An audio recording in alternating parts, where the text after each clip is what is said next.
হাসিনা এবং আওয়ামী লীগের মতো আর কাউকে ভারতের গোলামি করতে দেওয়া যাবে না। বিএনপি হোক, জামাত হোক, যেই দল হোক, ভারতের গোলামি করলে পিটায়া তক্তা ছুটায় দেওয়া হবে।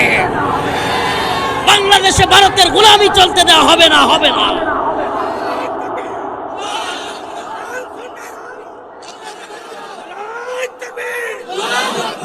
আমরা সব কিছু মানতে পারি, মুসলমান সজাগ থাকতে হবে। আমরা সব কিছু মানতে পারি, কিন্তু বাংলাদেশে সরকারে আসার লোভে কোন দল, কোন নেতা ভারতের গোলামি করবে আমরা মানব না। যে দলেরই হোক, যদি ভারতের গোলামি করে সরকারে আসবার চিন্তা ভাবনা করে, আওয়ামী লীগের মতো লাঠি খাওয়ার জন্য রেডি হও। আমরা প্রয়োজনে শহীদ হয়ে যাব ইনশাআল্লাহ। এই সাতক্ষীরার মুসলমান শহীদ হইতে রাজি আছেন না ইনশাআল্লাহ? শহীদের মর্যাদা কি? আল্লাহর ল্যাম্পপোস্টের নিচে গিয়া জান্নাতের সবুজ পাখি হয়ে বসবে। সবুজ পাখির মধ্যে আল্লাহ আত্মাটা ঢুকায় দিবে। ওই আত্মা আল্লাহ তাআলার জান্নাতে ঘুরবে, যেখানে মন চায় খাবে, ঘুরবে ফিরবে, যা মন চায় খাবে। আল্লাহর জান্নাতে ঘুরতে ঘুরতে আরশ, সুবহানাল্লাহ, আরশে আজিমের ল্যাম্পপোস্টের নিচে গিয়া বসবে। আল্লাহ ডাক দিয়া বলবে সুবহানাল্লাহ। একটা মুমিনের সবচাইতে বড় তামান্না, সবচাইতে বড় আশা, মুমিন তার মাওলার সাথে সাক্ষাৎ করবে। আমার আপনার আমাদের সকলের আশা নাই? আরে আমারে যে বানাইলো সুবহানাল্লাহ, এক একজনের চেহারা একরকম। আরে নেত্রকোনার মানুষের চেহারা একরকম, সাতক্ষীরার মানুষের চেহারা আরেক রকম। হাই রে, সৌদি আরবের মানুষের চেহারা একরকম, পশ্চিমাদের চেহারা আরেক রকম, নাইজেরিয়ান লোকদের চেহারা আরেক রকম।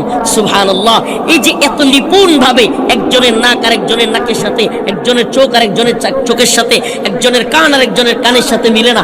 সুবহানাল্লাহ, পর্দার নিচ দিয়া কোনো মানুষ হাইটা গেলে ওই ছোট্ট ছোট্ট কদম ফেলতেছে, ওইটা দেইকাও পরিচিত মানুষ একজন আরেকজনকে বইলা ফেলে। যে কি ঠিক না? পর্দার নিচ দিয়ে হাইতে যাইতেছে, এটা মানুষ দেখলে তার চেহারা দেখা যায় না, পেট দেখা যায় না, তার মুখ কিচ্ছু দেখা যায় না, খালি একটু হাঁটাটা দেখা যায়, ওইটা দেইকাও বলা যায় লোকটা কি। সুবহানাল্লাহ, তাইলে ওই কারিগরের নাম কি? আরো জোরে জোরে বলেন কে? ওই আল্লাহ রাব্বুল আলামিন শহীদের আত্মাটাকে জান্নাতের মধ্যে ঢুকায়া দিবে। সুবহানাল্লাহি ওয়া বিহামদিহি, সুবহানাকা ইয়া রাব, উহিব্বুকা ইয়া রাব। হে আল্লাহ, আমাদেরকেও শহীদ হিসেবে কবুল করেন। শহীদের মিছিলে নাম লিখাতে চলো মুসলিম ভাই, শহীদের মিছিলে নাম লিখাতে চলো মুসলিম ভাই।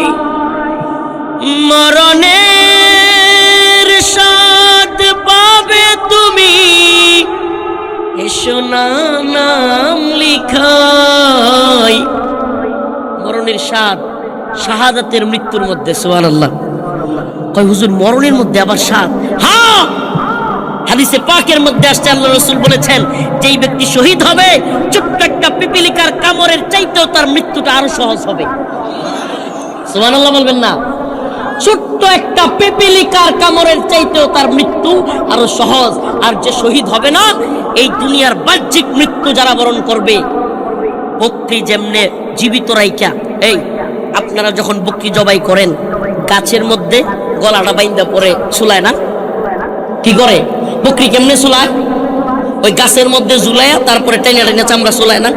আচ্ছা, কোন বকরি যদি জবাই না কইরা আস্ত বকরি, জীবিত বকরি যদি সাল বাকল তুলতো, ওর চিৎকারে আশেপাশে কেউ থাকতে পারতো?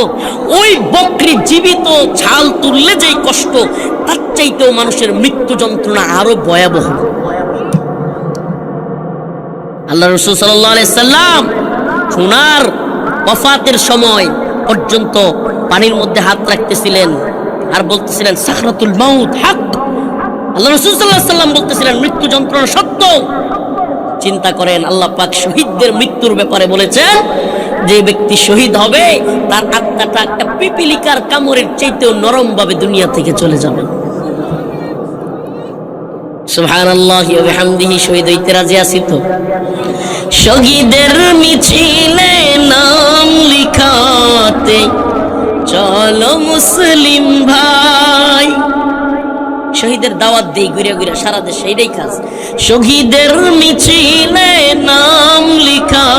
পথে চলো মুসলিম ভাই, মরণের স্বাদ পাবে তুমি, এসো না নাম লিখাই, শহীদের মিছিলে নাম লিখাতে চলো মুসলিম ভাই। এই তো সে কাফেলা বীরের জাতি, আজও থামেনি যার চলার গতি। আল্লাহু আকবার। চলার গতি থামছে? চলার গতি থামছে? ওই আবরার ফাহাদরে ওরা শহীদ করেছে, আবু সাইদকে শহীদ করেছে, মীর মুগ্ধকে শহীদ করেছে, উসমান হাদি। আমরা বিশ্বাস করি আল্লাহ তাআলা তাদেরকে শহীদ হিসেবে কবুল করবেন। এরপরেও কি পথ বন্ধ হয়ে গেছে? কেউ কি ভয় পায়া ভারতের বিরুদ্ধে বক্তব্য দেওয়া ছেড়ে দিয়েছে? আরে দুনিয়ার পকেট আর পেটের দান্দাবাজ নেতারা, স্বার্থের জন্য ক্ষমতায় আসতে চাওয়া নেতারা ভারতের গোলামি করতে পারে। আল্লাহর জন্য জীবন ধ্যানে ওয়ালা, চিন্তা করনে ওয়ালা কেউ ভারতের গোলামি করবে না। আমরা মুসলমান আকাড়াদের গোলামি করবো? আমরা কথা কয় না, আমরা মুসলমানের বাচ্চা, আমরা কি আকাড়াদের গোলামি করব? যেগুলো এখনো কই হাত লাগবে এটাই বুঝে না। হ্যাঁ, যেগুলো এখনো কই হাগা লাগবে, হাগা বুঝেননি, পায়খানা কই করা লাগবে এটাই এখনো বুঝে না। যেই না মন চায় জঙ্গলে জঙ্গলে, রেল লাইনে, যেই না মন চাই না আগে, আর এইগুলোর গোলামি আমরা করব? সীমান্তের কাছাকাছি জেলার মানুষ আপনারা, আপনাদেরকে চৌকান্ন হতে হবে, সচেতন হইতে হবে। এক একজনকে উম্মার মর্দে মুজাহিদ হইতে হবে, এমন মুজাহিদ যে প্রয়োজন হইলে আল্লাহ না করুক যদি হিন্দুত্ববাদীরা আমাদের দেশে সশস্ত্র আক্রমণ চালায়, প্রয়োজনে আমাদের সেনাবাহিনী, আমাদের বিভিন্ন বাহিনীর সাথে আমরাও হাতে হাত মিলিয়ে অস্ত্র ধারণ করব। তো হিন্দুত্ববাদীদের গোলামি আমরা করব? আমরা ইমানদার, আমরা হক কথা বলি, সত্য কথা বলি, আমরা বক্তব্য বলে যাব। আমাদের বক্তব্য একেবারে পরিষ্কার, আমাদের বক্তব্য থাকবে একবারে ক্লিয়ার। আল্লাহ পাক বলেছেন শহীদদের মর্যাদা অনেক, আমরা শাহাদাতের তামান্না লালন করি। তোমরা আমাদেরকে মেরে ফেলার ষড়যন্ত্র করো, আর আমরা মরতেই চাই আল্লাহর পথে। তোমরা আমাদেরকে মেরে ফেলার ষড়যন্ত্র, আল্লাহ তো বলছেই আমাকারু আমাকারাল্লাহ আল্লাহু খায়রুল মাকিরিন। এরা চক্রান্ত করে, ষড়যন্ত্র করে, কিন্তু আল্লাহ বলেন আল্লাহু খায়রুল মাকিরিন, আমি আল্লাহ হইলাম উত্তম পরিকল্পনাকারী। সুবহানাল্লাহ। এবার আল্লাহ ডাক দিবে, বান্দা জান্নাতের সবুজ পাখি, আমার প্রিয় শহীদ, কি চাও বলো আমার কাছে। সুবহানাল্লাহ। আল্লাহ বলতেছে, হায় হায়, দুনিয়ার কোন মন্ত্রী প্রধানমন্ত্রী যদি কারো ডাক দিয়া কয় বলো তো তুমি কি চাও, ওরে বাবা, এই লোক 2 দিন ঘুমাইতে পারত। যদি প্রধানমন্ত্রী দেশের রাষ্ট্রীয় প্রধান কারো ডাক দিয়া কয় যে আপনি আমার কাছে কি চান, যা চান তাই দেব, এ দেখবেন যে খুশিতে কত কত হয়েছে বুকা। আল্লাহ পাক ডাক দিয়া বলতেছে, বান্দা কি চাও? সুবহানাল্লাহ, সুবহানাল্লাহ বলবেন, বান্দা কি চাও? শহীদ বলবে, মালিক দুনিয়ায় যা কিছু পাই নাই, যা কিছু আশাও করি নাই, তার চাইতে অনেক বেশি আপনি আমাকে দিয়েছেন। সুবহানাল্লাহ। আল্লাহ রাব্বুল আলামিন আবার বলবেন, বান্দা কি চাও? শহীদ বান্দা আবার উত্তর দিবে, আল্লাহ দুনিয়ায় যা চাই নাই, যা পাই নাই, এরকম অনেক কিছু আমাদেরকে দিয়েছেন, কিছুই চাই না। তৃতীয়বার যখন বলা হবে বান্দা কি চাও, একমাত্র শহীদ জান্নাতে যাওয়ার পরে কেউ দুনিয়াতে আসতে চাইবে না, একমাত্র শহীদ বান্দা বলবে, আল্লাহ আমারে আবার দুনিয়ায় পাঠায় দেন, আবারও আপনার রাস্তায় জিহাদ করি, আপনার পথে শহীদ হই, আবারও দুনিয়া থেকে শহীদ হইয়া জান্নাতে আসি, আমার মাকাম আরো বাইরে যাবে। সুবহানাল্লাহ। চিন্তা করছেন শহীদ, আবার আল্লাহ বলবেন, না এটা তো সুযোগ নাই, তোমার মর্যাদা যা দেওয়ার দিয়ে দিছি। সুবহানাল্লাহ। প্রিয় হাজিরিন, আজকে কিছু কথা আমাদেরকে বলতে হচ্ছে, আপনাদের সামনে রেখে কিছু কথা আমাদেরকে বলতে হচ্ছে। আমরা যারা দায়ী, আমরা কি দায়ী, দাওয়াত দিয়ে বেড়াই উম্মতের কাছে, ঘুরে ঘুরে বিভিন্ন জেলায়, বিভিন্ন দেশে, বিভিন্ন জায়গায় ঘুরে ঘুরে আমাদের কাজ এই উম্মতকে সজাগ করা, এই উম্মতের মধ্যে একটা জাগরণ তৈরি করা। কি সেই জাগরণ?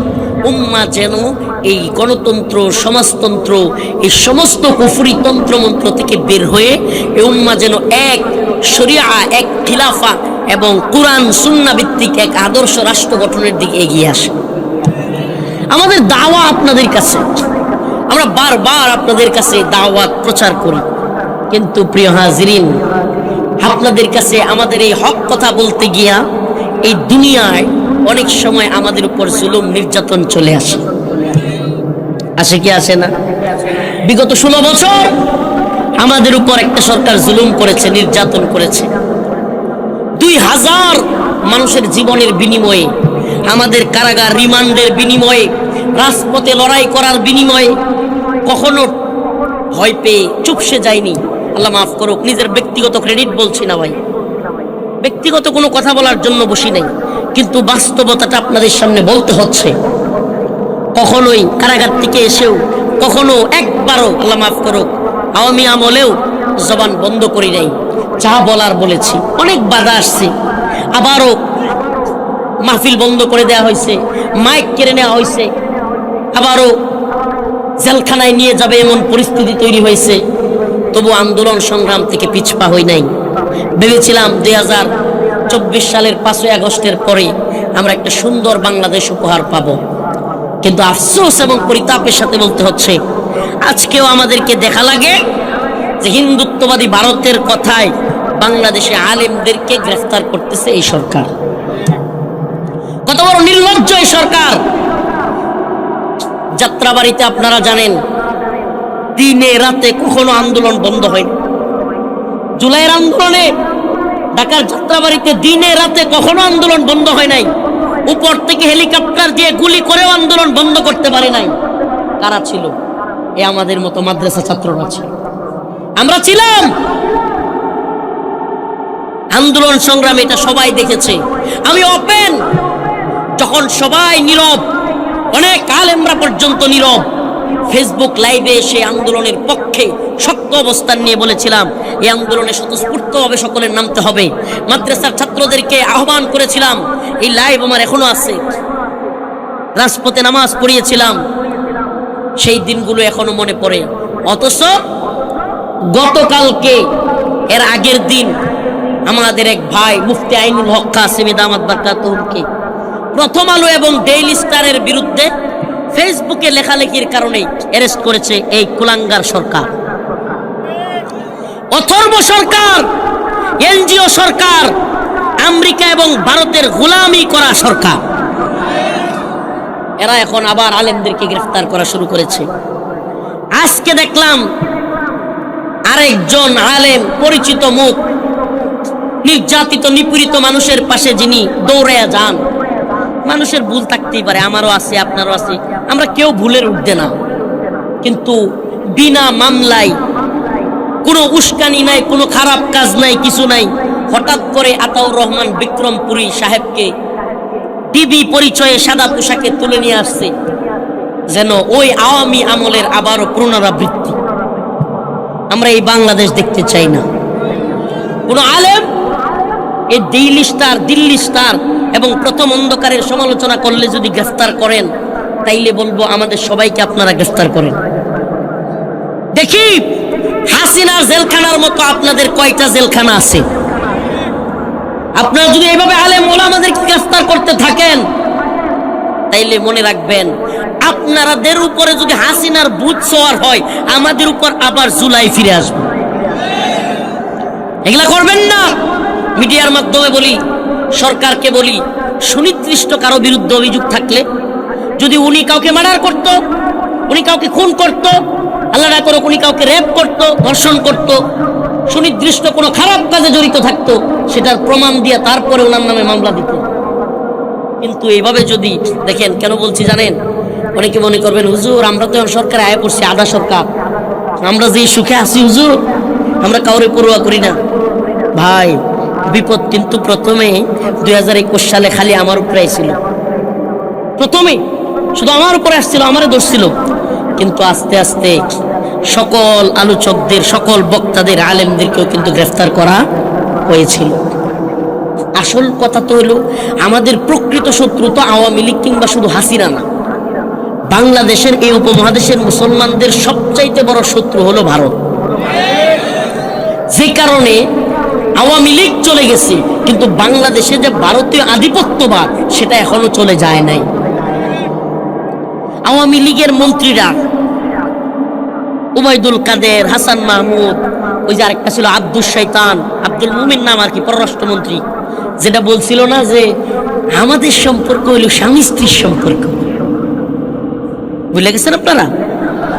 বলছিল না ভারত বাংলাদেশের সম্পর্ক বুঝাইতে গিয়া ওই যে পররাষ্ট্রমন্ত্রী ছিল একটা আব্দুল শয়তান, ওটা আব্দুল মুমিন বলি না, আব্দুস, সে বলছিল না যে আমাদের সম্পর্ক কি স্বামী স্ত্রীর সম্পর্ক। নাউজুবিল্লাহ, নাউজুবিল্লাহ। তাইলে এরা স্বামীকে আর স্ত্রীকে এক হিন্দু বেড়ার সাথে কি, জানি না আমি মুসলিম কিনা, যদি মুসলিম হয় তাইলে আপনি স্বামী স্ত্রী সম্পর্ক কেমনে বলছিলেন?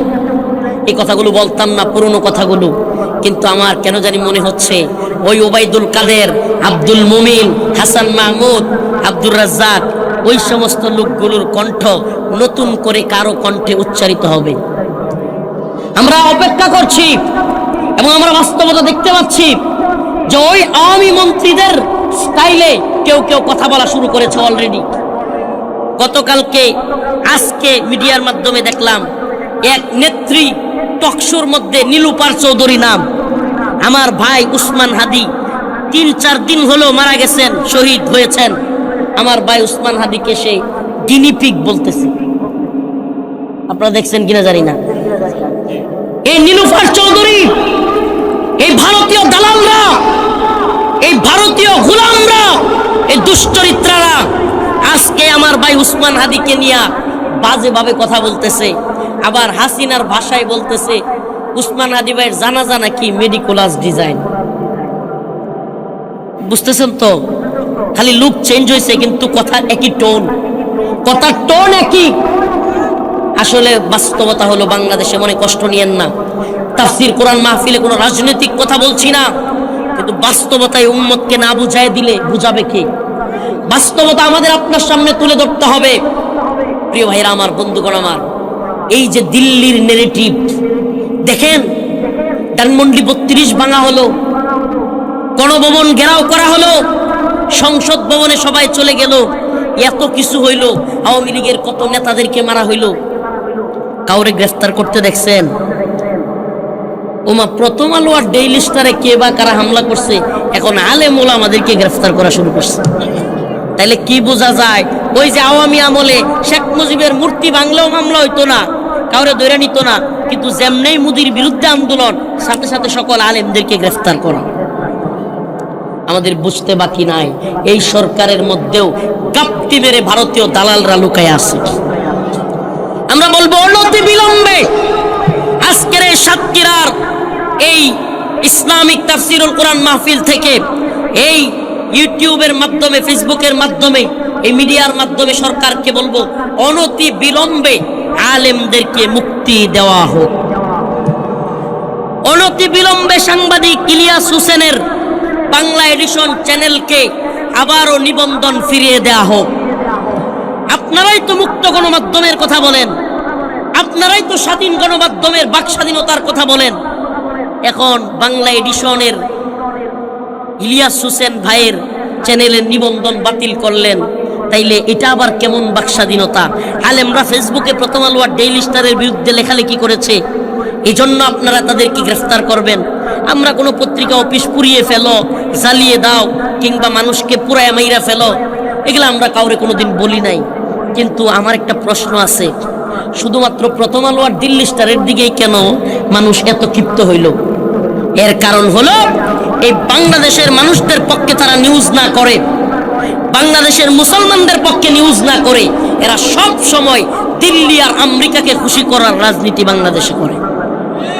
ইসলাম বিরোধী তৎপরতা, এদেশের আলেমদের বিরুদ্ধে তৎপরতা, কাউকে জঙ্গি বানায়, কাউকে রাজাকার বানায়। এই দিল্লি স্টার আর প্রথম আলো মিলে সাধারণ মুসলিম তাওহীদি জনতাকে কাউকে রাজাকারের ট্যাগ দেয়, কাউকে মৌলবাদের ট্যাগ দেয়, কাউকে জঙ্গির ট্যাগ দেয়।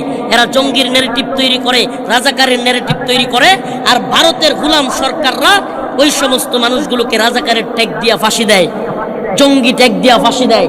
তাইলে বোঝা গেল সরকার দায়ী হওয়ার আগে এই প্রথম আলো আর ডেইলি স্টার প্রথমে দায়ী। কেন? আপনাদেরকে একটা তথ্য দেই। আপনি এলাকায় মনে করেন কাউরে আপনি ঝামেলায় ফেলবেন, বিপদে ফেলবেন, প্রথমেই তার নামে একটা ট্যাগ দিবেন। ট্যাগ, এটাকে বলে নেম কিলিং। কি কিলিং? Name killing. তাকে হত্যা করবার জন্য আপনি বলবেন যে অমুক তো পাগল হয়ে গেছে। কি হয়ে গেছে? পাগল হয়ে গেছে। অমুকের কুকুরটা পাগল হয়ে গেছে। একটা কুকুর আপনার শত্রুর, আপনি চান যে তার কুকুরটা মেরে ফেলতেন, পাগলা কুত্তা বলবেন, পাবলিক পিডায় মেরে ফেলবে, সবাই বলবে পাগলা কুকুর, বিচার হবে। এটাকে বলে নেম কিলিং। বাংলাদেশেও এই প্রথম আলো আর ডেইলি স্টার নেম কিলিং করে।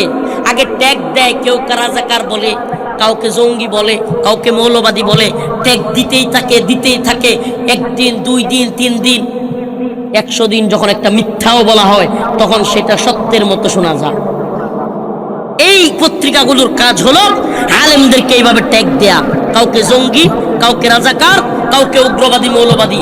এজন্য আমি বলি জামাত ইসলাম, হেফাজতে ইসলাম, চরমোনাই, খেলাফত মজলিস, খেলাফত আন্দোলন, সকল দলমতকে বলি মুসলমান, প্রিয় মুসলিম উম্মাহ, দলমত ভেদাভেদ বাদ দিয়ে সবাই এক হন।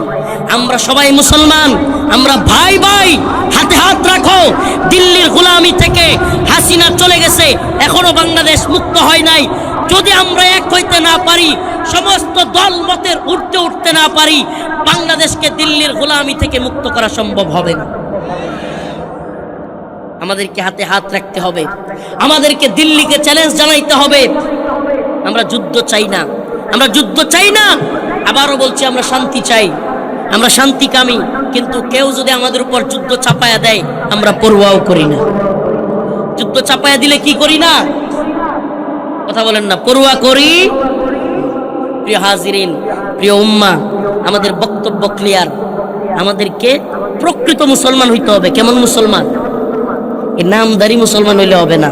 ওই যে মনে করেন ভ্যারাইটি স্টোর একটা দোকান দিছে এক লোক, ভ্যারাইটি স্টোর নাম দিছে, যায় লোকে কইছে যে ভাই আমারে আলু দেন। ভ্যারাইটি স্টোর বুঝছেন তো, যেই দোকানে সব রকমের পণ্য পাওয়া যায়, এইসব দোকানের নাম কি দেয়? Variety store. বলছে যে ভাই আমার চাল দরকার, কয় চাল নাই, কয় ডাল, কয় নাই, তেল, কয় নাই, আলু, কয় নাই, পেঁয়াজ, কয় নাই। কয় ভাই আপনার দোকানের নাম দিয়েছেন ভ্যারাইটি স্টোর, কিন্তু কোনো কিছুই নাই। আর বলিয়েন না, আর বলিয়েন না, আমি জুয়া খেইলা দোকানে সব কিছু শেষ করে দিছি। এখন দোকানের নাম আছে ভ্যারাইটি স্টোর, কিন্তু কামে কিছুই নাই। তা আমাদের মুসলমানদের অবস্থা যদি এমন হয় যে ভ্যারাইটিস মুসলমান, উপর দিয়া টুপি, পাগড়ি, জুব্বা থাকবে, মাঝে মাঝে নামাজও পড়ি, কুরবানি আইলে কুরবানিও দেই, কিন্তু অন্তর থেকে যদি আমরা মুসলমান হইতে না পারি, প্রকৃত পক্ষে যদি মুসলমান হইতে না পারি, তাইলে আমাদেরকে পস্তাইতে হবে। আল্লাহ রসুল একটা হাদিসের মধ্যে বলেছেন, অনেক আগে আলোচনাটা করতাম, আবারও বলি।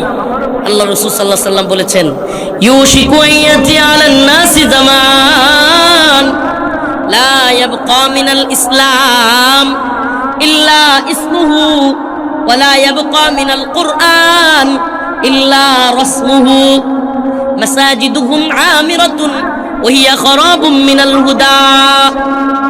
আল্লাহ রাসূল বলেন যে এমন একটা জামানা আসতেছে, অচিরেই ইউশিকু, অচিরেই এমন একটা জামানা আসতেছে যেই জামানায় লা ইয়াবকা মিনাল ইসলাম ইল্লা ইসমুহু, ইসলাম থাকবে শুধুমাত্র নাম মাত্র। কি মাত্র?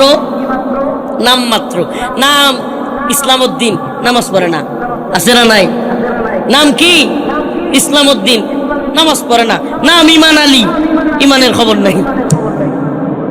তো এরকম নামদারি মুসলমান হইলে চলবে না, কাজে মুসলমান হইতে হবে। আফাতুমিনুনা বিবাদিল কিতাব ওয়া তাকফুরুনা বিবাদ, কিছু অংশের উপর বিশ্বাস করলাম, কিছু অংশ ছাইড়া দিলাম, এরকম মুসলমান হইলে চলবে না।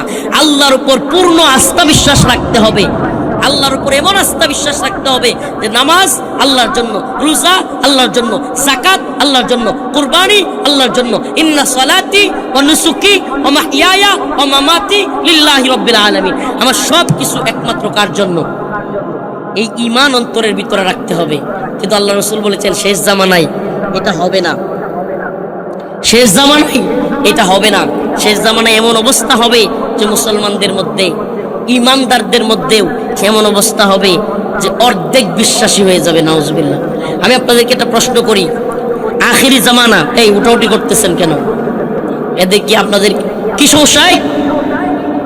আরো 10 মিনিট চলবে, বসেন, আরো কিছুক্ষণ কথা বলি, আমার আলোচনার শেষ দিকে টানি। প্রিয় ভাইরা আমার, বলতেছিলাম যে আমাদের মধ্যে ইমানদার, প্রকৃত ইমানদার যদি হইতে পারতাম, এই যে আমার ভাই মাইক নিয়ে বলতেছিল যে সাতক্ষীরা এটা হলো ইসলামী আন্দোলনের এলাকা।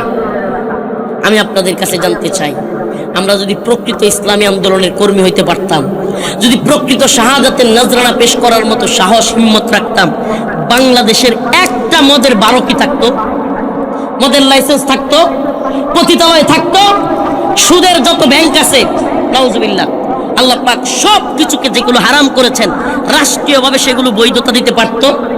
আপনাকে একটা প্রশ্ন করি, আল্লাহ রসুলের একজন সাহাবী যদি জীবিত থাকতো, কয়জন? একজন সাহাবী যদি জীবিত থাকতো, বাংলাদেশে কোনো একটা মদের বারের অনুমোদন সরকার দিতে পারত? প্রিয় ভাইরা আমার, বন্ধুগণ আমার, আমাদের মেসেজ ক্লিয়ার আপনাদের কাছে যে আমরা শুধু নামাজ, রোজা, হজ, যাকাত, কোরবানির ক্ষেত্রে আল্লাহরে মানবো, আর বিধানের ক্ষেত্রে, আইনের ক্ষেত্রে আল্লাহর বিধান মানবো না, আল্লাহর আইন মানবো না, সেটা হতে পারে? সেটা হতে পারে না। আল্লাহর বিধান মানতে হবে। আসমানের মালিক যেমন আল্লাহ, জমিনের মালিক যেমন আল্লাহ, কুরবানি যেমন আল্লাহর জন্য, আমার হায়াত, আমার মৃত্যু যেমন আল্লাহর জন্য, বিধান দাতা মাবুদ একমাত্র আল্লাহ। ইনিল হুকমু ইল্লা লিল্লাহ, আমারা আল্লা তা'বুদু ইল্লা ইয়া, হুকুম দানের একমাত্র মালিক কে? তাইলে আমরা কি আল্লাহর বিধান মানবো না হাসিনার বিধান মানবো? আল্লাহর বিধান মানবো না ডক্টর মোহাম্মদ ইউনূসের বিধান মানবো? আবারও বলছি, কেন? দেখেন, আল্লাহ পাক বিধান দিয়েছেন, আহাল্লাল্লাহুল বাই' ওয়া হাররামার রিবা, ক্রয় বিক্রয় তোমাদের জন্য হালাল, সুদ হারাম। আল্লাহ বিধান দিয়েছেন, আয-যানিয়াতু ওয়াজ-যানি ফাজলিদু কুল্লা ওয়াহিদিম মিনহুমা মিআতা জালদা, ব্যভিচারী পুরুষ এবং মহিলা যদি অবিবাহিত হয় তাদেরকে 100 বেত্রাঘাত করা হবে। আল্লাহ বলতেছেন, ইন্নামাল খামরু ওয়াল মাইসির ওয়াল আনসাবু রিজসুম মিন আমালিশ শাইতান, মদ, জুয়া এগুলো শয়তানের কাজ, মুসলমানদের জন্য হারাম। আমি বলতে চাই ভাই, মদের লাইসেন্স, পতিতালয়ের লাইসেন্স, সুদের লাইসেন্স বাংলাদেশে আছে না নাই? বলেন, আছে না নাই? তাইলে এই যে আল্লাহর বিধানগুলোকে একে একে পরিবর্তন করা হলো, আগামীকালকে যদি সাতক্ষীরার ডিসি সাহেব কিংবা এসপি সাহেব বিধান দেয় যে আগামীকালকে থেকে ফজরের নামাজ 6টায় না হইয়া 10টায় হবে সকালে, মানবেন কেউ? এই কথা বলে না, মানবেন? কেন মানবেন না বলেন? কেন মানেন না? ফজরের নামাজ তো 6টায় পড়ে মানুষ। ডিসি সাহেব চিন্তা করলো যে 10টায় দিয়ে দেই। সরকারের থেকে আদেশ আসলো যে মানুষ এত বুড়ে, শীতের মধ্যে কষ্ট হয়, 10টায় পড়াই। কেউ পড়বেন? রাজি হবেন? কেন হবেন না? টাইমটা তো চেঞ্জ করছে, পুরা নামাজকে তো বাতিল করে নাই। প্রিয় হাজিরিন, আবারও বলছি, রোজার মাস, আমরা কোন মাসে রোজা রাখি? আরবি রমাদান। এবার যদি সরকারে কয় যে ঠিক আছে রমাদানটা একটু গরমের মধ্যে পড়া যায়, মানুষের একটু কষ্ট হয়, তাইলে এটাকে 1 মাস আগে আইনা রজব মাসে, শাবান মাসে, রমজান মাস না কইরা একটু 1 মাস আগে নিয়ে আসি, কেউ মানবেন? কেন মানবেন না? টাইমটা পরিবর্তন করছে, রোজাকে তো বাতিল করে নাই। টাইমটা পরিবর্তন করছে, নামাজকে তো বাতিল করে নাই। মানবো না একটাই কারণ, সেটা হলো আল্লাহ তাআলা যখন পড়তে বলেছেন তখন পড়াই হলো ইবাদত। কথা বলেন, আল্লাহ যখন পড়তে বলছে তখন পড়া কি? আল্লাহ যখন পড়তে নিষেধ করছে তখন না পড়াই ইবাদত। সুবহানাল্লাহ। নফল রোজা রাখা সওয়াবের কাজ না গুনাহের কাজ? একটু কথা বললেন না ভাই, কোথায় গেছেন নাকি? নফল রোজা রাখা সওয়াবের কাজ না গুনাহের কাজ? যদি কোনো ব্যক্তি ঈদের দিন রোজা রাখে, সওয়াব হবে না গুনাহ হবে? কেন? নফল রোজা রাখলে তো সওয়াব, তাহলে ঈদের দিন রাখলে গুনাহ হবে। কারণ আল্লাহর হুকুম নাই ঈদের দিন রোজা রাখা। নামাজ পড়া, নফল নামাজ, সওয়াব না গুনাহ? যদি কোনো ব্যক্তি সূর্য উদয়ের সময় পড়ে, সূর্য অস্ত যাওয়ার সময় পড়ে, বোঝা গেল ভাই নামাজ পড়া, রোজা রাখাই প্রকৃতপক্ষে কবুলযোগ্য ইবাদত না। আল্লাহ পাকের হুকুম মানাই হলো সবচাইতে বড় তাইলে এটা কি শুধু নামাজ রোজার ক্ষেত্রেই, নাকি মদের ক্ষেত্রে, সুদের ক্ষেত্রে, পতিতালয়ের ক্ষেত্রে, সবকিছুর ক্ষেত্রে আল্লাহর বিধান মানতে হবে কি হবে না? প্রিয় ভাইরা আমার, এজন্য বলছি, যতদিন আল্লাহর জমিনে আল্লাহর শাসন না আসবে ততদিন শান্তি, মুক্তি, কামিয়াবি আসবে। আজকের আলোচনা বিষয় ছিল এটাই, যে আমরা যদি শাহাদাতের নজরানা পেশ না করতে পারি, এক দুইজন না, অসংখ্য মানুষ যদি এই দ্বীনের জন্য জীবন দিতে তৈরি না হই, বাংলাদেশ আবারও সেকুলার কান্ট্রির দিকেই যাবে, মুরতাদ কান্ট্রির দিকেই যাবে। এই দেশ কখনোই কোরআনের শাসনে প্রতিষ্ঠিত হবে না। আল্লাহ পাক আমাদের সবাইকে শাহাদাতের মধ্য দিয়ে হলেও বাংলার জমিনে কোরআনী শাসন প্রতিষ্ঠা করবার তৌফিক দান করুন। আল্লাহ রাব্বুল আলামিন বলেন, যারা আল্লাহর পথে জীবন দেয়, যারা উম্মতের জন্য, দ্বীনের জন্য নিজের জীবন কুরবানি করে দেয়, আল্লাহ পাক বলেন ফি সাবিলিল্লাহি আমওয়াতা বাল আহইয়া, তারা জীবিত, তারা মৃত নয়। ইনদা রাব্বিহিম ইউরযাকুন, তারা তাদের রবের কাছে রিজিক প্রাপ্ত। সুবহানাল্লাহ, তারা তাদের রবের কাছে কি? রিজিক প্রাপ্ত। মঞ্চে উঠা বসা না করলে তো ভালো হবে। তারা তাদের রবের পক্ষ থেকে রিজিক প্রাপ্ত। আল্লাহ রাসূল সাল্লাল্লাহু আলাইহি সাল্লাম হাদিসের মধ্যে বলেন, কেমন রিজিক প্রাপ্ত? কেমন রিজিক প্রাপ্ত?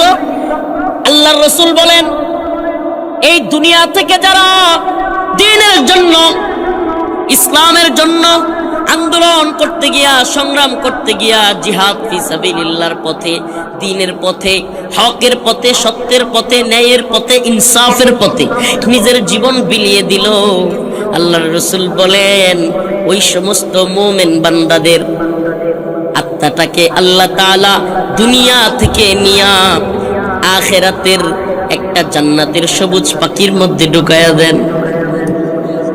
কি করেন? দুনিয়ার আত্মাটা দেখতে দেখা যায় যে লোকটা তো মারা গেছে। আল্লাহ বলেন, লা ওয়ালা তাকুলু লিমান ইউকতালু ফি সাবিলিল্লাহ, আল্লাহর পথে যারা জীবন দিয়েছে তাদেরকে মৃত বলবা না। তাইলে আল্লাহর পথে জীবন দিছে, মৃত না বললে কি? ওই আত্মাটা আল্লাহ তাআলা জান্নাতের সবুজ পাখির মধ্যে ঢুকায়া দেন। ওই সবুজ পাখিটা জান্নাতের ভিতরে গিয়া উঠতে থাকে, ঘুরতে থাকে, যেখানে মন চায় যায়, যা মন চায় খায়। সুবহানাল্লাহ, শহীদ হওয়ার তামান্না আছে তো? কথা কয় না? শাহাদাতের তামান্না আছে রে? বলেন আছে রে শাহাদাতের তামান্না? আরে বাংলার জমিনে আবরার ফাহাদ কেন, আবু সাইদ কেন, মীর মুগ্ধ কেন, আমাদের শরীফ ওসমান হাদি কেন?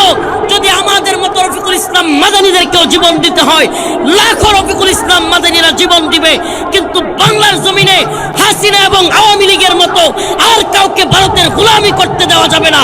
বিএনপি হোক, জামাত হোক, যেই দল হোক, ভারতের গোলামি করলে পিটায়া তক্তা ছুটায় দেওয়া হবে। বাংলাদেশে ভারতের গোলামি চলতে দেওয়া হবে না, হবে না।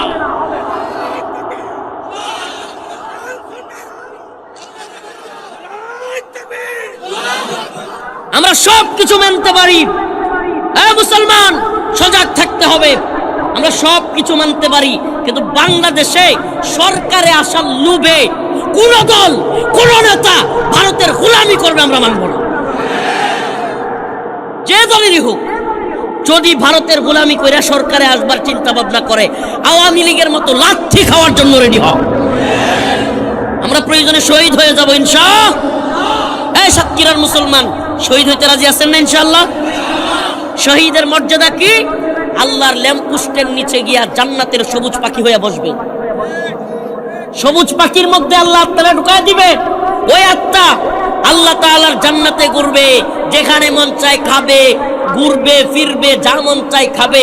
আল্লাহর জান্নাতে ঘুরতে ঘুরতে আরশ, সুবহানাল্লাহ, আরশে আজিমের ল্যাম্পপোস্টের নিচে গিয়া বসবে। আল্লাহ ডাক দিয়া বলবে, সুবহানাল্লাহ, একটা মুমিনের সবচাইতে বড় তামান্না, সবচাইতে বড় আশা, মুমিন তার মাওলার সাথে সাক্ষাৎ করবে। আমার আপনার, আমাদের সকলের আশা নাই? আরে আমারে যে বানাইলো সুবহানাল্লাহ, এক একজনের চেহারা একরকম। আরে নেত্রকোনার মানুষের চেহারা একরকম, সাতক্ষীরার মানুষের চেহারা আরেক রকম, হাই রে সৌদি আরবের মানুষের চেহারা একরকম, পশ্চিমাদের চেহারা আরেক রকম, নাইজেরিয়ান লোকদের চেহারা আরেক রকম। সুবহানাল্লাহ, এই যে এত নিপুণ ভাবে একজনের নাক আর একজনের নাকের সাথে, একজনের চোখ আর একজনের চোখের সাথে, একজনের কান আর একজনের কানের সাথে মিলে না। সুবহানাল্লাহ, পর্দার নিচ দিয়া কোনো মানুষ হাইটা গেলে ওই ছোট্ট ছোট্ট কদম ফেলতেছে, ওইটা দেইকাও পরিচিত মানুষ একজন আরেকজনকে বইলা ফেলে, যে কি ঠিক না? পর্দার নিচ দিয়ে হাইতে যাইতেছে, এটা মানুষ দেখলে তার চেহারা দেখা যায় না, পেট দেখা যায় না, তার মুখ কিচ্ছু দেখা যায় না, খালি একটু হাঁটাটা দেখা যায়, ওইটা দেইকাও বলা যায় লোকটা কি। সুবহানাল্লাহ, তাইলে ওই কারিগরের নাম কি? আরো জোরে জোরে বলেন কে? ওই আল্লাহ রাব্বুল আলামিন শহীদের আত্মাটাকে জান্নাতের মধ্যে ঢুকায়া দিবেন। সুবহানাল্লাহি ওয়া বিহামদিহি সুবহানাকা ইয়া রাব উহিব্বুকা ইয়া রাব।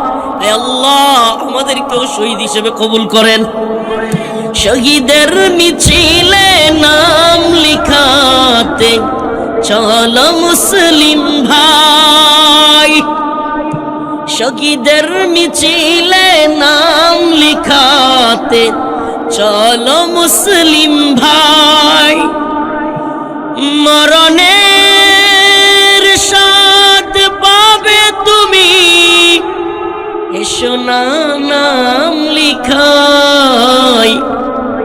মরণের স্বাদ শাহাদাতের মৃত্যুর মধ্যে। সুবহানাল্লাহ, কয় হুজুর মরণের মধ্যে আবার স্বাদ?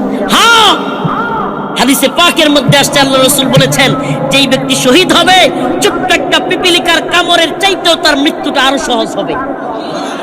সুবহানাল্লাহ বলবেন না? ছোট্ট একটা পিপিলিকার কামড়ের চাইতেও তার মৃত্যু আরো সহজ।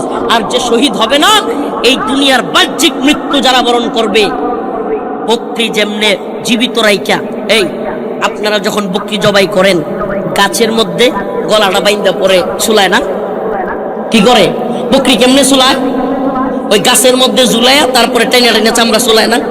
আচ্ছা, কোন বকরি যদি জবাই না কইরা আস্ত বকরি, জীবিত বকরি যদি সাল বাকল তুলতো, ওর চিৎকারে আশেপাশে কেউ থাকতে পারতো? ওই বকরি জীবিত ছাল তুললে যেই কষ্ট, তার চাইতেও মানুষের মৃত্যু যন্ত্রণা আরো ভয়াবহ। আল্লাহ রাসূল সাল্লাল্লাহু আলাইহি সাল্লাম সোনার ওয়াফাতের সময় পর্যন্ত পানির মধ্যে হাত রাখতেছিলেন আর বলতেছিলেন সাকরাতুল মাউত হক। আল্লাহ রাসূল সাল্লাল্লাহু আলাইহি সাল্লাম বলতেছিলেন মৃত্যু যন্ত্রণা সত্য। চিন্তা করেন, আল্লাহ পাক শহীদদের মৃত্যুর ব্যাপারে বলেছেন যে ব্যক্তি শহীদ হবে তার আত্মাটা একটা পিপিলিকার কামড়ের চাইতেও নরম ভাবে দুনিয়া থেকে চলে যাবে। সুবহানাল্লাহি ওয়া বিহামদিহি। শহীদ হইতে রাজি আছি তো? শহীদের মিছিলে নাম লিখাতে চলো মুসলিম ভাই। শহীদের দাওয়াত দেই ঘুরে ঘুরে সারা দেশে, এটাই কাজ। শহীদের মিছিলে নাম লিখাতে চলো মুসলিম ভাই। মরণের স্বাদ পাবে তুমি, এসো না নাম লিখাই। শহীদের মিছিলে নাম লিখাতে চলো মুসলিম ভাই। এই তো সে কাফেলা বীরের জাতি, আজও থামেনি যার চলার গতি। আল্লাহু আকবার। চলার গতি থামছে? চলার গতি থামছে? ওই আবরার ফাহাদরে ওরা শহীদ করেছে, আবু সাইদকে শহীদ করেছে, মীর মুগ্ধকে শহীদ করেছে, উসমান হাদি। আমরা বিশ্বাস করি আল্লাহ তাআলা তাদেরকে শহীদ হিসেবে কবুল করবেন। এরপরেও কি পথ বন্ধ হয়ে গেছে? কেউ কি ভয় পায়া ভারতের বিরুদ্ধে বক্তব্য দেওয়া ছেড়ে দিয়েছে? আরে এই দুনিয়ার পকেট আর পেটের দান্দাবাজ নেতারা, স্বার্থের জন্য ক্ষমতায় আসতে চাওয়া নেতারা ভারতের গোলামি করতে পারে। আল্লাহর জন্য জীবন দেয়ানে ওয়ালা, চিন্তা করনে ওয়ালা কেউ ভারতের গোলামি করবে না। আমরা মুসলমান আকাড়াদের গোলামি করবো? আমরা কথা কয় না? আমরা মুসলমানের বাচ্চা, আমরা কি আকাড়াদের গোলামি করব? যেগুলো এখনো কই হাগ লাগবে এটাই বুঝে না। হ্যাঁ, যেগুলো এখনো কই হাগা লাগবে, হাগা বুঝেননি, পায়খানা কই করা লাগবে এটাই এখনো বুঝে না। যেই না মন চায় জঙ্গলে জঙ্গলে, রেল লাইনে যেই না মন চাই না আগে, আর এইগুলোর গোলামি আমরা করব? সীমান্তের কাছাকাছি জেলার মানুষ আপনারা, আপনাদেরকে চৌকান্ন হতে হবে, সচেতন হইতে হবে। এক একজনকে উম্মার মর্দে মুজাহিদ হইতে হবে, এমন মুজাহিদ যে প্রয়োজন হইলে আল্লাহ না করুক যদি হিন্দুত্ববাদীরা আমাদের দেশে সশস্ত্র আক্রমণ চালায়, প্রয়োজনে আমাদের সেনাবাহিনী, আমাদের বিভিন্ন বাহিনীর সাথে আমরাও হাতে হাত মিলিয়ে অস্ত্র ধারণ করব। তো হিন্দুত্ববাদীদের গোলামি আমরা করব?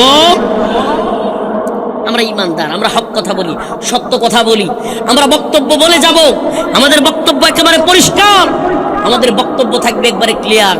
আল্লাহ পাক বলেছেন শহীদদের মর্যাদা অনেক, আমরা শাহাদাতের তামান্না লালন করি। তোমরা আমাদেরকে মেরে ফেলার ষড়যন্ত্র করো আর আমরা মরতেই চাই আল্লাহর পথে। তোমরা আমাদেরকে মেরে ফেলার আল্লাহ তো বলছেই আমাকারু আমাকারাল্লাহ আল্লাহু খায়রুল মাকিরিন। এরা চক্রান্ত করে, ষড়যন্ত্র করে, কিন্তু আল্লাহ বলেন আল্লাহু খায়রুল মাকিরিন, আমি আল্লাহ হইলাম উত্তম পরিকল্পনাকারী। এবার আল্লাহ ডাক দিবে, বান্দা জান্নাতের সবুজ পাখি, আমার প্রিয় শহীদ, কি চাও বলো আমার কাছে। সুবহানাল্লাহ, আল্লাহ বলতেছে হাই হাই, দুনিয়ার কোন মন্ত্রী প্রধানমন্ত্রী যদি কারো ডাক দিয়া কয় বলো তো তুমি কি চাও, ওরে বাবা এই লোক 2 দিন ঘুমাইতে পারত না। যদি প্রধানমন্ত্রী দেশের রাষ্ট্রীয় প্রধান কারো ডাক দিয়া কয় যে আপনি আমার কাছে কি চান, যা চান তাই দেব, এ দেখবেন যে খুশিতে কত কত হয়েছে বুকা। আল্লাহ পাক ডাক দিয়া বলতেছে বান্দা কি চাও। সুবহানাল্লাহ, সুবহানাল্লাহ বলবেন, বান্দা কি চাও? শহীদ বলবে মালিক দুনিয়ায় যা কিছু পাই নাই, যা কিছু আশাও করি নাই, তার চাইতে অনেক বেশি আপনি আমাকে দিয়েছেন। আল্লাহ রাব্বুল আলামিন আবার বলবেন বান্দা কি চাও? শহীদ বান্দা আবার উত্তর দিবে আল্লাহ দুনিয়ায় যা চাই নাই, যা পাই নাই, এরকম অনেক কিছু আমাদেরকে দিয়েছেন, কিছুই চাই না। তৃতীয়বার যখন বলা হবে বান্দা কি চাও, একমাত্র শহীদ জান্নাতে যাওয়ার পরে কেউ দুনিয়াতে আসতে চাইবে না, একমাত্র শহীদ বান্দা বলবে আল্লাহ আমারে আবার দুনিয়ায় পাঠায় দেন, আবারও আপনার রাস্তায় জিহাদ করি, আপনার পথে শহীদ হই, আবারও দুনিয়া থেকে শহীদ হইয়া জান্নাতে আসি, আমার মাকাম আরো বাইরে যাবে। সুবহানাল্লাহ, চিন্তা করছেন শহীদ, আবার আল্লাহ বলবেন না এটা তো সুযোগ নাই, তোমার মর্যাদা যা দেওয়ার দিয়ে দিছি। সুবহানাল্লাহ। প্রিয় হাজিরিন, আজকে কিছু কথা আমাদেরকে বলতে হচ্ছে, আপনাদের সামনে রেখে কিছু কথা আমাদেরকে বলতে হচ্ছে।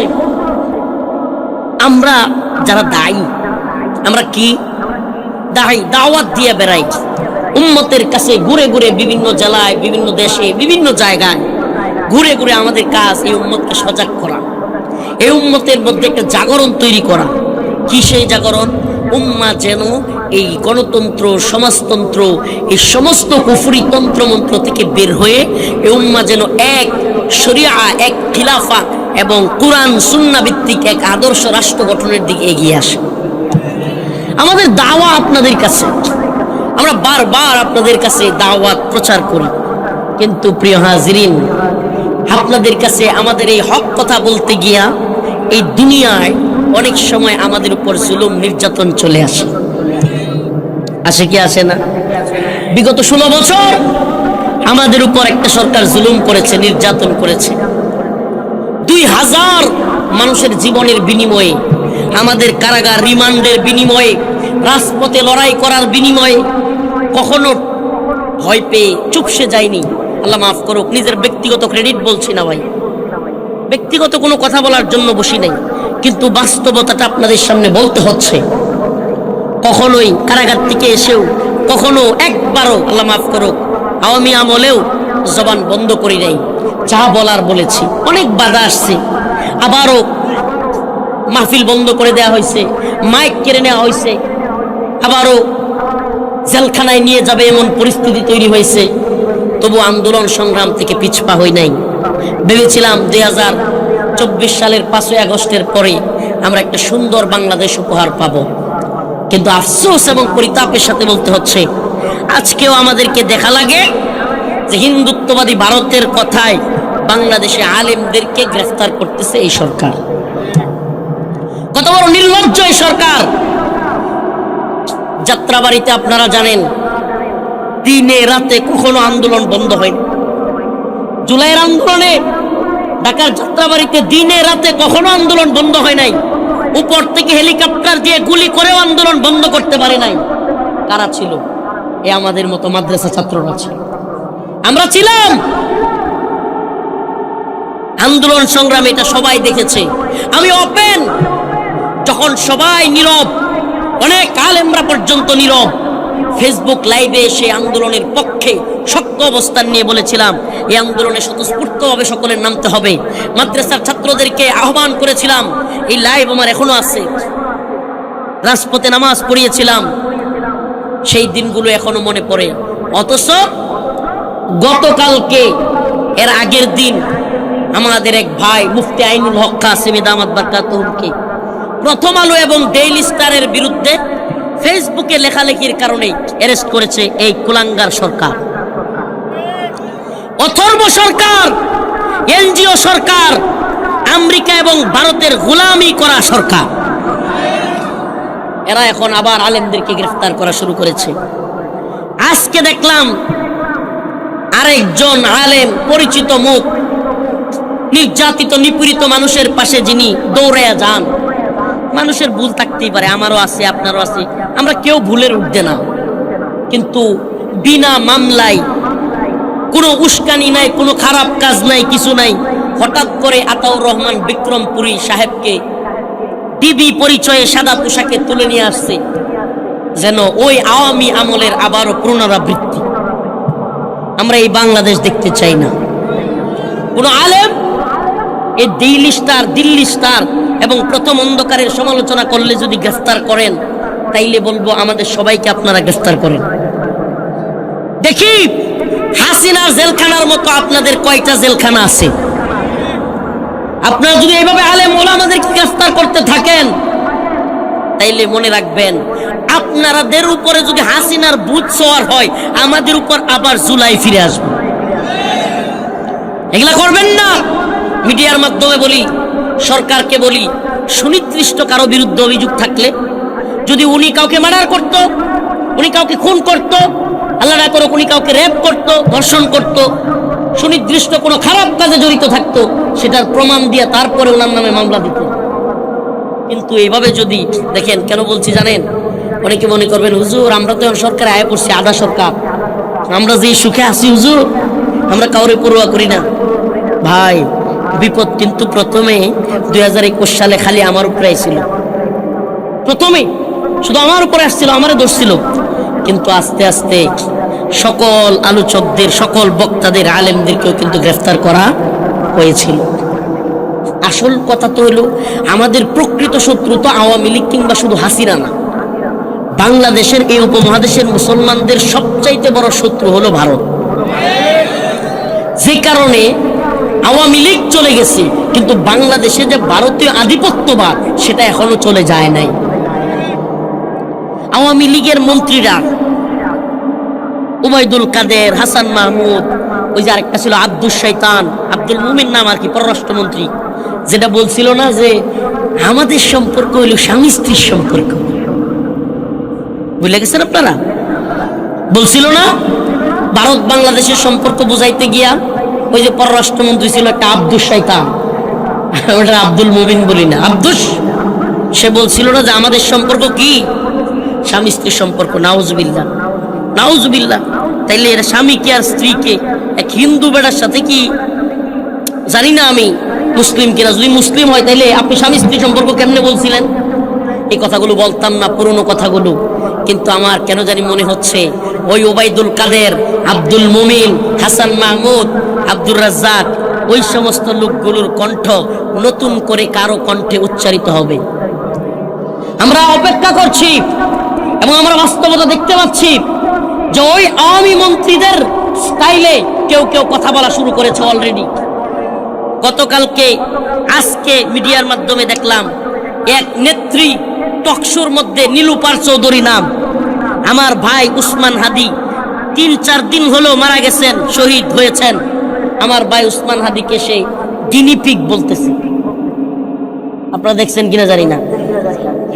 এই নীলুফার চৌধুরী, এই ভারতীয় দালালরা, এই ভারতীয় গোলামরা, এই দুশ্চরিত্রারা আজকে আমার ভাই উসমান হাদিকে নিয়ে বাজেভাবে কথা বলতেছে। আবার হাসিনার ভাষায় বলতেছে উসমান হাদি ভাইয়ের জানাজা নাকি মেডিকোলাস ডিজাইন। বুঝতেছেন তো? খালি লুক চেঞ্জ হয়েছে কিন্তু কথা একই টোন, কথার টোন একই। আসলে বাস্তবতা হলো বাংলাদেশে, মনে কষ্ট নিয়েন না, তাফসীর কোরআন মাহফিলে কোনো রাজনৈতিক কথা বলছি না, কিন্তু বাস্তবতায় উম্মতকে না বুঝাই দিলে বুঝাবে কে? বাস্তবতা আমাদের আপনার সামনে তুলে ধরতে হবে। প্রিয় ভাইরা আমার, বন্ধুগণ আমার, এই যে দিল্লির নেগেটিভ দেখেন, ধানমন্ডি 32 ভাঙা হলো, গণভবন ঘেরাও করা হলো, সংসদ ভবনে সবাই চলে গেল, এত কিছু হইল, আওয়ামী লীগের কত নেতাদেরকে মারা হইল, কাউরে গ্রেফতার করতে দেখছেন? ওমা, প্রথম আলো আর ডেইলি স্টারে কে বা কারা হামলা করছে, এখন আলেম ওলামাদেরকে গ্রেফতার করা শুরু করছে। তাইলে কি বোঝা যায়? ওই যে আওয়ামী আমলে শেখ মুজিবের মূর্তি ভাঙলেও মামলা হইতো না, কাউরে ধরে নিত না, কিন্তু যেমনেই মুদির বিরুদ্ধে আন্দোলন, সাথে সাথে সকল আলেমদেরকে গ্রেফতার করা। আমাদের বুঝতে বাকি নাই, এই সরকারের মধ্যেও গাপ্তি মেরে ভারতীয় দালালরা লুকায় আছে। আমরা বলবো অনতি বিলম্বে আজকের এই সাতক্ষীরার এই ইসলামিক তাফসীরুল কোরআন মাহফিল থেকে, এই ইউটিউবের মাধ্যমে, ফেসবুকের মাধ্যমে, এই মিডিয়ার মাধ্যমে সরকারকে বলবো অনতি বিলম্বে আলেমদেরকে মুক্তি দেওয়া হোক। অনতি বিলম্বে সাংবাদিক ইলিয়াস হোসেনের বাংলা এডিশন চ্যানেলকে আবারও নিবন্ধন ফিরিয়ে দেওয়া হোক।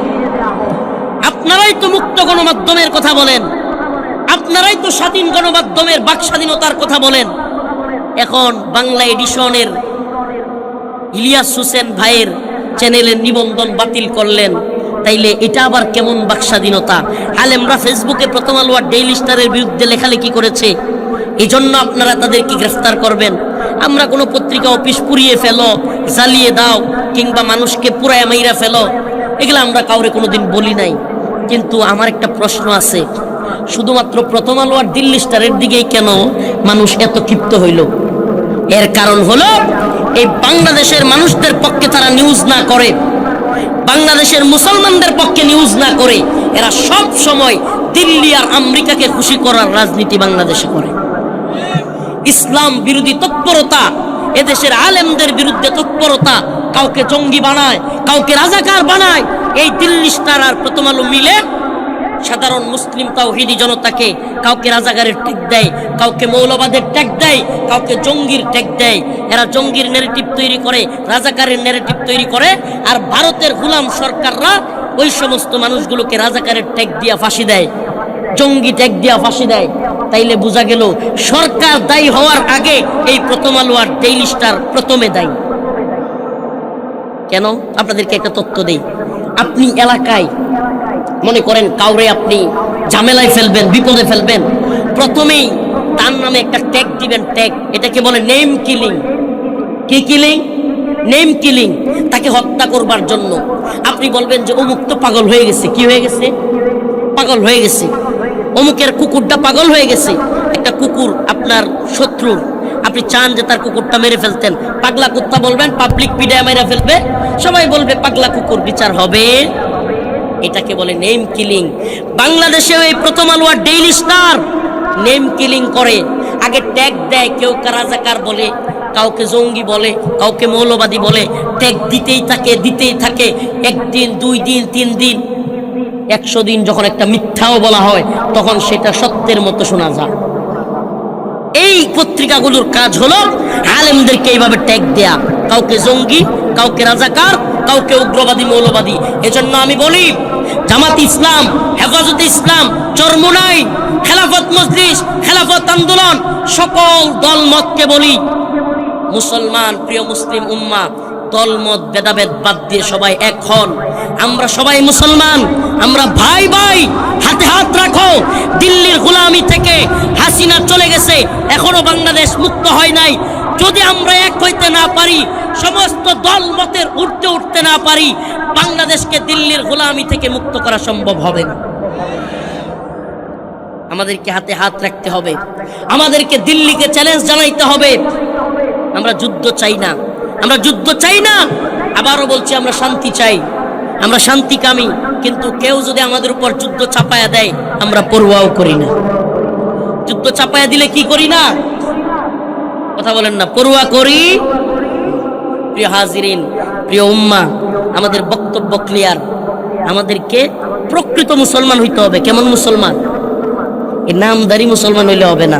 ওই যে মনে করেন ভ্যারাইটি স্টোর একটা দোকান দিছে এক লোক, ভ্যারাইটি স্টোর নাম দিছে, যায় লোকে কইছে যে ভাই আমার আলু দেন। ভ্যারাইটি স্টোর বুঝছেন তো, যেই দোকানে সব রকমের পণ্য পাওয়া যায়, এসব দোকানের নাম কি দেয়? Variety store. বলছে যে ভাই আমার চাল দরকার, কয় চাল নাই। কয় ডাল, কয় নাই। তেল, কয় নাই। আলু, কয় নাই। পেঁয়াজ, কয় নাই। কয় ভাই আপনার দোকানের নাম দিয়েছেন ভ্যারাইটি স্টোর, কিন্তু কোনো কিছুই নাই।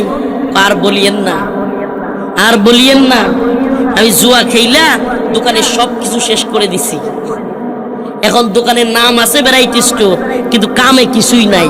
তা আমাদের মুসলমানদের অবস্থা যদি এমন হয় যে ভ্যারাইটিস মুসলমান, উপর দিয়া টুপি পাগড়ি জুব্বা থাকবে, মাঝে মাঝে নামাজও পড়ি, কুরবানি আইলে কুরবানিও দেই, কিন্তু অন্তর থেকে যদি আমরা মুসলমান হইতে না পারি, প্রকৃত পক্ষে যদি মুসলমান হইতে না পারি, তাইলে আমাদেরকে পস্তাইতে হবে। আল্লাহ রসুল একটা হাদিসের মধ্যে বলেছেন, অনেক আগে আলোচনাটা করতাম, আবারও বলি।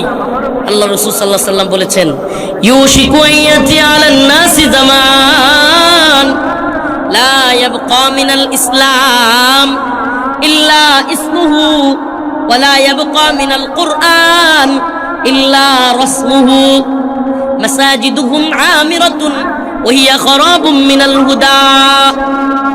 আল্লাহ রাসূল বলেন যে এমন একটা জামানা আসতেছে, অচিরে ইউশিকু, অচিরে এমন একটা জামানা আসতেছে যে জামানায় লা ইয়াবকা মিনাল ইসলাম ইল্লা ইসমুহু, ইসলাম থাকবে শুধুমাত্র নাম মাত্র। কি মাত্র? নাম মাত্র। নাম ইসলামউদ্দিন, নামাজ পড়ে না, আছে না নাই? নাম কি? ইসলামউদ্দিন, নামাজ পড়ে না। নাম ইমান আলী, ইমানের খবর নাই। তো এরকম নামদারি মুসলমান হইলে চলবে না, কাজে মুসলমান হইতে হবে। আফাতুমিনুনা বিবাদিল কিতাব ওয়া তাকফুরুনা বিবাদ, কিছু অংশের উপর বিশ্বাস করলাম, কিছু অংশ ছাইড়া দিলাম, এরকম মুসলমান হইলে চলবে না। আল্লাহর উপর পূর্ণ আস্থা বিশ্বাস রাখতে হবে।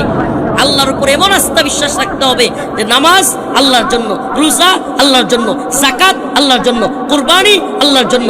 ইন্না সালাতি ওয়া নুসুকি ওয়া মাহইয়ায়া ওয়া মামাতি লিল্লাহি রাব্বিল আলামিন, আমার সব কিছু একমাত্র কার জন্য? এই ঈমান অন্তরের ভিতরে রাখতে হবে। কিন্তু আল্লাহ রাসূল বলেছেন শেষ জামানায় এটা হবে না, শেষ জামানায় এটা হবে না। শেষ জামানায় এমন অবস্থা হবে যে মুসলমানদের মধ্যে, ইমানদারদের মধ্যেও এমন অবস্থা হবে যে অর্ধেক বিশ্বাসী হয়ে যাবে। নাউজুবিল্লাহ। আমি আপনাদেরকে একটা প্রশ্ন করি, আখিরি জামানা, এই উঠাউটি করতেছেন কেন? এদের কি আপনাদের কি সমস্যায়?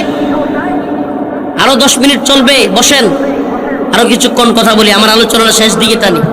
প্রিয় ভাইরা আমার, বলতেছিলাম যে আমাদের মধ্যে ইমানদার, প্রকৃত ইমানদার যদি হইতে পারতাম। এই যে আমার ভাই মাইক নিয়ে বলতেছিল যে সাতক্ষীরা এটা হলো ইসলামী আন্দোলনের এলাকা। আমি আপনাদের কাছে জানতে চাই, আমরা যদি প্রকৃত ইসলামী আন্দোলনের কর্মী হইতে পারতাম, যদি প্রকৃত শাহাদাতের নজরানা পেশ করার মতো সাহস হিম্মত রাখতাম, বাংলাদেশের একটা মদের বারোকি থাকতো, মদের লাইসেন্স থাকতো, পতিতালয় থাকতো, সুদের যত ব্যাংক আছে, নাউজুবিল্লাহ, আল্লাহ পাক সব কিছুকে যেগুলো হারাম করেছেন রাষ্ট্রীয়ভাবে সেগুলো বৈধতা দিতে পারতো। আপনাকে একটা প্রশ্ন করি, আল্লাহ রসুলের একজন সাহাবী যদি জীবিত থাকতো, কয়জন?